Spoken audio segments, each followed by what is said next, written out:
Hello everyone, कैसे हो सभी। आई होप सभी अच्छे होंगे। देखो, आज इस पर्टिकुलर वीडियो में अपने डिस्कस करने वाले हैं जो एक नया नोटिफिकेशन काफ़ी सर्कुलेट हो रहा है, सभी ने देख भी लिया होगा हालांकि। ठीक है, काफ़ी टीचर्स ने इस पे वीडियो बनाई है तो सभी ने लगभग देख लिया होगा, फिर भी अपना फ़र्ज़ है वीडियो बनाना।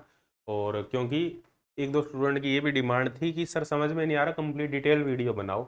एक पॉइंट है जो यहाँ पे मिस हो रहा है कि सिर्फ नेट का एग्ज़ाम दे के ही अपने पीएचडी में जा सकते हैं। या आप मान लो किसी लोकल यूनिवर्सिटी में हमें पीएचडी में एडमिशन लेना है, तो क्या आपने नेट का एग्ज़ाम देना ज़रूरी होगा या नेट का एग्ज़ाम प्लस उनका पीएचडी एंट्रेंस दोनों पॉसिबिलिटी हो सकती है यहाँ पे। देखो इन्होंने जो, देखो ये न्यूज़पेपर की कटिंग है, न्यूज़ वालों ने जो लिखा है, और बाकी अपने जो ऑफिशियल नोटिफिकेशन है उसको भी देखेंगे। इनके अकॉर्डिंग तो यही समझ में आता है कि ओनली नेट का एग्ज़ाम ही होगा, अब कोई उनका यूनिवर्सिटी का अलग से एग्ज़ाम नहीं होगा। यदि अलग से करवाना ही होता, यूनिवर्सिटी का एग्ज़ाम अलग से करवाना ही होता उनको, फिर तो वो इसके ये वाला कुछ नहीं निकालते। देखो इन्होंने लिखा है बकायदा, यहाँ पे देख सकते हो तुम, ये न्यूज़पेपर कटिंग है। एक सेकेंड, हाँ ये देखो।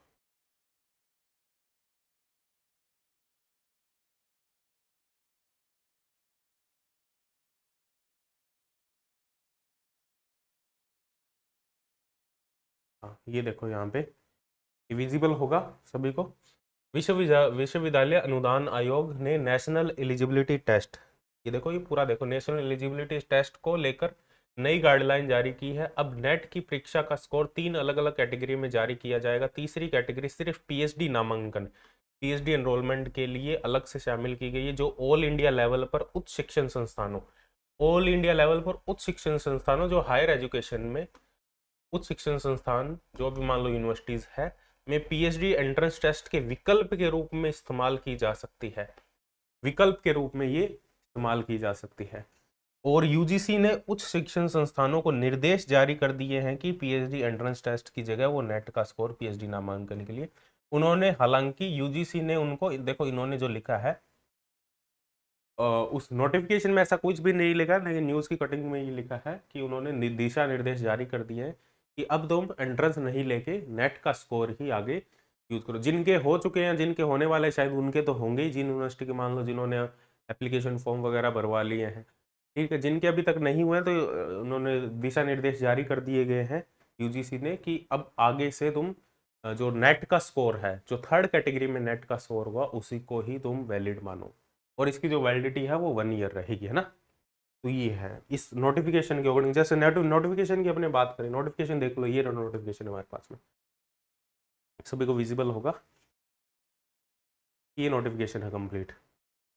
और ये सीएसआईआर वालों के लिए भी है ना, सीएसआईआर कोई अलग से नहीं है, वो सीएसआईआर जॉइंट सीएसआईआर यूजीसी है, तो उसमें कोई अलग से नहीं है। और जो अपने एनएटी जो नेट होता है और लेक्चरशिप होता है वो तो यूजीसी देती है सीएसआईआर में भी।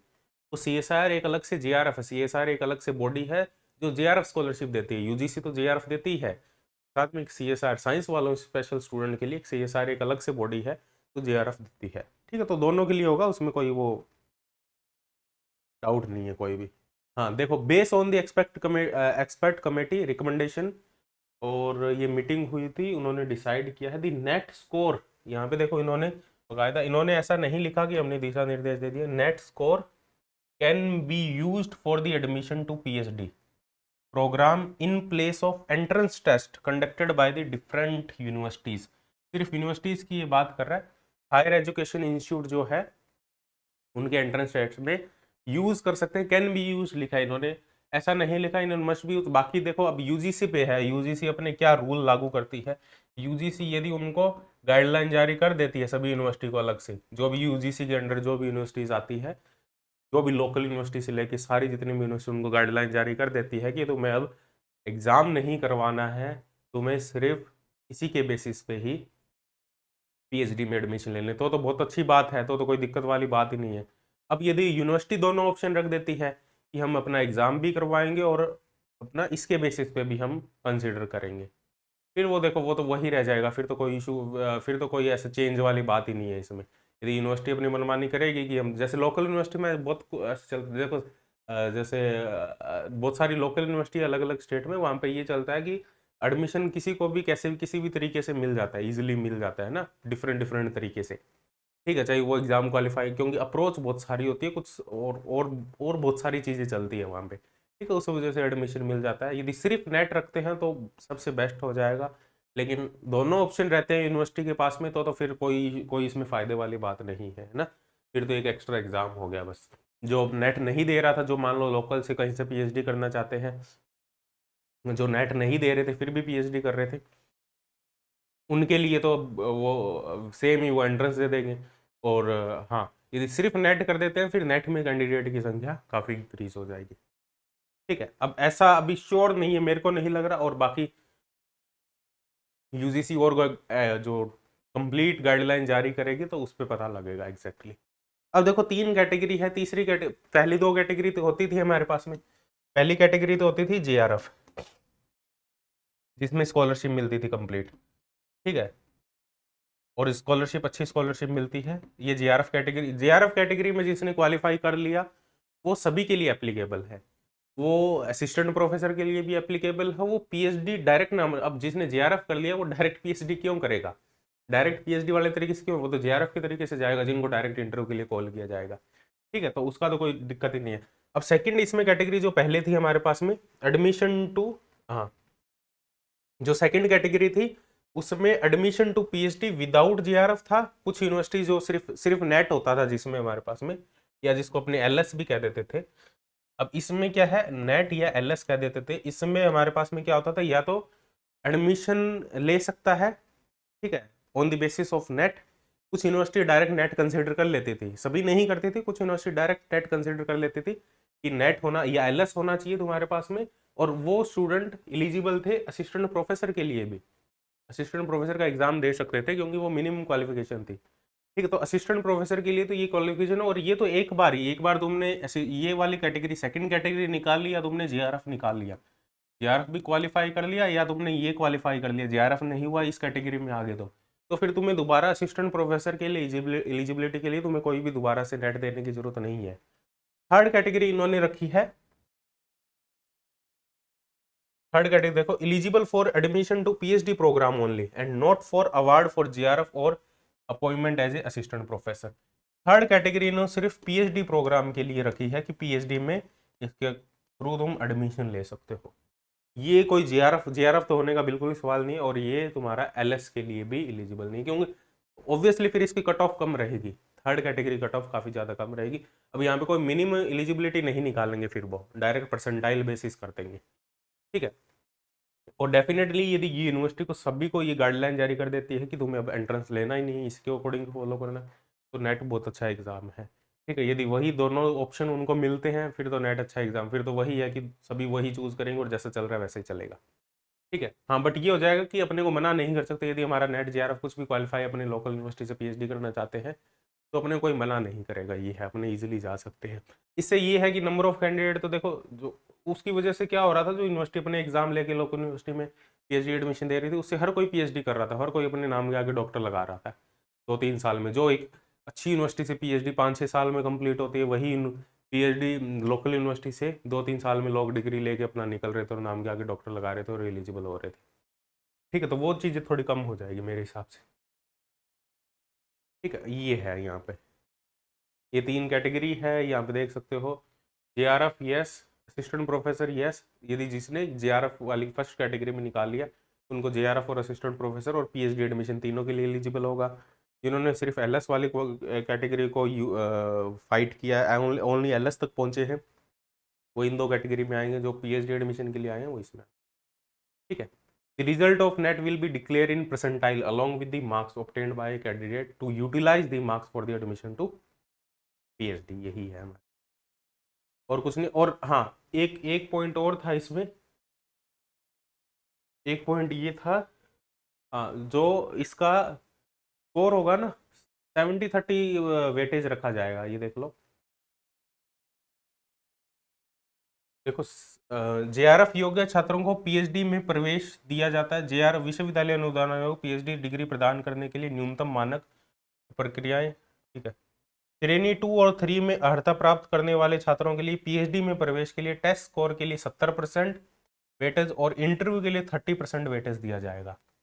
जो सेकंड या थर्ड कैटेगरी से पीएचडी में एडमिशन लेंगे उनका 70% कोर का वेटेज रहेगा, एग्जाम का वेटेज रहेगा और 30% इंटरव्यू का। लेकिन जो जेआरएफ से जाएंगे, जेआरएफ कैंडिडेट होंगे, उनके लिए पूरा डायरेक्ट इंटरव्यू का ही वेटेज होगा, वो इंटरव्यू के बेसिस पे ही होंगे डायरेक्ट। ठीक है, ये होगा। अब बाकी देखो, अपने साइंस वाले स्टूडेंट की बात करें या अपने पर्टिकुलरली फिजिक्स वाले स्टूडेंट की बात करें,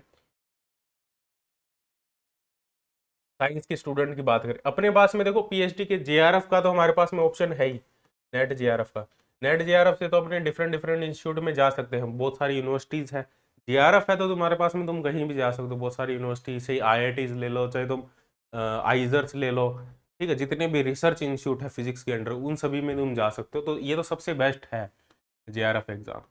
ठीक है, इसके अलावा हमारे पास में एक जस्ट का एग्जाम होता है, ये भी हायर एजुकेशन ही है, पर यहाँ पे मेरे को नहीं लग रहा कि ये वाला रूल एप्लीकेबल होगा कि तुम नेट के बेसिस पे तुम जस्ट के जो अंडर इंस्टीट्यूट आते हैं वहाँ चले जाओ, वहाँ जेआरएफ के बेसिस पे ही जाना पड़ेगा, क्योंकि इनकी स्कॉलरशिप बहुत हाई होती है। तो स्कॉलरशिप हाई होती है तो ये तो डिमांड करते हैं ना कि जेआरएफ की इक्विवेलेंट कुछ ना कुछ हो। ये ऐसे नहीं कहेंगे तुमने नेट का पीएचडी वाला थर्ड कैटेगरी में आ गए तो तुम डायरेक्ट एलिजिबल हो। मेरे को नहीं लग रहा वैसा होगा, इनका एक अलग ही होगा, या तो तुम्हारे पास में जेआरएफ हो, या तुम्हारे पास में गेट हो, अच्छी रैंक हो, या तुम्हारे पास में जस्ट का एग्जाम हो, जो जस्ट होते हैं। और आईआईटी कैसे लेती है, आईआईटी पीएचडी में एडमिशन लेती है on the basis of GATE exam या जेआरएफ एग्जाम। तो ये भी ऐसा नहीं करेगी कि पीएचडी में एडमिशन लेना है तुम्हें, क्योंकि इनकी भी स्कॉलरशिप अच्छी स्कॉलरशिप होती है ना, जेआरएफ की इसकी भी 37,000, इसकी भी 37,000 होती है, अपनी इंस्टीट्यूट स्कॉलरशिप देती है। तो ये सिर्फ पीएचडी वाले कैंडिडेट जो मान लो थर्ड कैटेगरी को, ये भी नहीं कंसिडर करेंगे। ठीक है, जैसे कुछ यूनिवर्सिटी है जो स्कॉलरशिप अपने बेसिस पे बहुत कम स्कॉलरशिप देती है, जो पहले नेट के बेसिस पे लेती थी और वो थर्ड कैटेगरी के बेसिस पे ले लेगी, या जो कुछ अपना एग्जाम लेके लेती थी वो अब नेट के बेसिस पे कंसिडर कर लेगी। ऐसा नहीं है कि ये भी अब कंसिडर करने लग जाएंगे, जो जस्ट आईआईटी जस्ट के अंडर जो इंस्टीट्यूट आते हैं, आईआईटीज के अंडर जो डिफरेंट डिफरेंट आईआईटीज है जो पीएचडी के लिए कंसिडर करती है, तो वो मेरे को नहीं लग रहा कि ये थर्ड कैटेगरी को कंसिडर करेंगी, क्योंकि तो बहुत लोवेस्ट हो जाएगा उनके लिए, और फिर इतनी स्कॉलरशिप। ठीक है, तो वो इनकी अलग एलिजिबिलिटी होगी। ठीक है, तो कहने का मतलब यही है, एग्जैक्ट यदि यूनिवर्सिटी जो यूजीसी है वो यूनिवर्सिटी को ये कह देती है भाई तुम्हें अपना एग्जाम करवाना ही नहीं है, ये रूल ही है कि तुम अपना एग्जाम करवा ही नहीं सकते, तब तो नेट सबसे बेस्ट एग्जाम हो जाएगा। ठीक है, और यदि वो ये कह देती है कि तुम नेट वाले कैंडिडेट को भी ले सकते हो, थर्ड कैटेगरी वालों को, और अपना भी एग्जाम करवा सकते हो, ठीक है, तो फिर कोई फायदा नहीं होगा इतना। ठीक है, तो अपने, और जैसा न्यूज़पेपर में तो ऐसा ही लिखा है, जो न्यूज़पेपर की कटिंग है उसमें तो ऐसा ही है कि यूजीसी ने उस शिक्षण संस्थानों को दिशा निर्देश जारी कर दिए हैं कि पीएचडी एंट्रेंस टेस्ट की जगह अब नेट स्कोर की पीएचडी नामांकन के लिए इस्तेमाल, इससे बेस्ट कुछ भी नहीं है। ठीक है, बाकी देखते हैं इनके और क्या प्रॉपर गाइडलाइन क्या जारी होती है, यूजीसी की क्या दिशा निर्देश यूनिवर्सिटीज़ को देती है, उसके बेसिस पे एग्जैक्टली पता लगेगा। बाकी मेल डाल के पता कर सकते हो, बाकी देखते हैं। ठीक है, बाकी यार मैं तो यही कहूँगा जो साइंस के स्टूडेंट है ना, जो अपना तैयारी कर रहे हैं, मेरी तरफ से क्या तुम्हें सजेशन रहेगा, यही रहेगा। देखो, यदि जो पीएचडी करना चाहते हैं ना और साइंस के स्टूडेंट है और जो पीएचडी करना चाहते हैं, मैं तो उन्हें यही कहूँगा कि अपना या तो जेआरएफ के थ्रू जाओ, ठीक है, जेआरएफ फाइट करो, क्योंकि इसमें स्कॉलरशिप मिलेगी तुम्हें 5 ईयर के लिए, क्योंकि तुम फिजिक्स में पीएचडी चाहिए किसी भी यूनिवर्सिटी से कर लो, ऐसे नहीं कि मिनिमम 4 ईयर में तुम्हें पीएचडी मिल जाएगी, 4 to 5 ईयर तो तुम्हें लगेंगे ही लगेंगे, चाहे क्यों कोई भी यूनिवर्सिटी हो। ठीक है, मिनिमम, और हो सकता है लोकल यूनिवर्सिटी में कई बार ज़्यादा टाइम भी लग जाता है पीएचडी में, यदि तुम साइंस से पीएचडी कर रहे हो।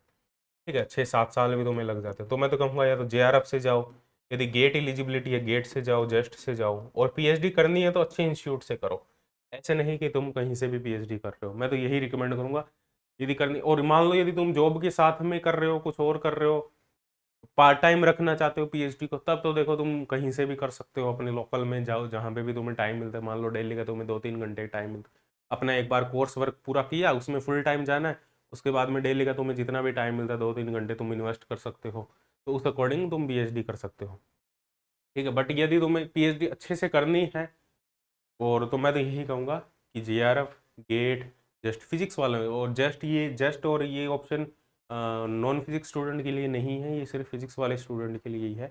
फिजिक्स जस्ट के थ्रू जा सकते हो, गेट के थ्रू जा सकते हो, जेआरएफ के थ्रू जा सकते हो, और इनके थ्रू जाओ, एक अच्छी स्कॉलरशिप लो, स्कॉलरशिप 37,000 है ना, 37,000 प्लस HRA वगैरह मिलके लगभग 45 बन जाता है वो।